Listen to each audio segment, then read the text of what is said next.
అంటే సీఎం గారితో పాటు పెద్దలే కూర్చున్నారు. అంటే డబ్బులు ఉన్న వాళ్ళు పెద్దలా? మామూలు వ్యక్తులు మాలాంటి వాళ్ళకి ఇవ్వండి సార్, మా వాయిస్ వినిపించండి. సినీ పరిశ్రమ అంటే ఎవరు సార్? సినీ పరిశ్రమ అంటే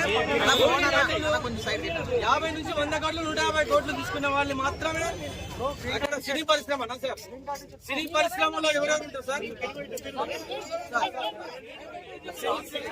సినీ పరిశ్రమ ఎవరు సార్? కార్మికుల దగ్గర నుంచి, ప్రేక్షకుని దగ్గర నుంచి, నటులు, దర్శకులు, నిర్మాతలు, సామాన్య ప్రేక్షకుని మేడం. రేవంత్ రెడ్డి గారు సామాన్య ప్రేక్షకుని గురించి ప్రేక్షకునికి అందుబాటు ధరల్లో టికెట్ రేట్స్ లేవు సార్. ప్రేక్షకునికి అందుబాటు ధరల్లో టికెట్ రేట్స్ లేవు. సో సార్, మీరు పెంచాలనుకుంటే పెంచండి. పెద్ద బడ్జెట్ సినిమాలకు డబ్బులు ఖర్చు అయితే కాబట్టి పెంచుతారు, ఓకే.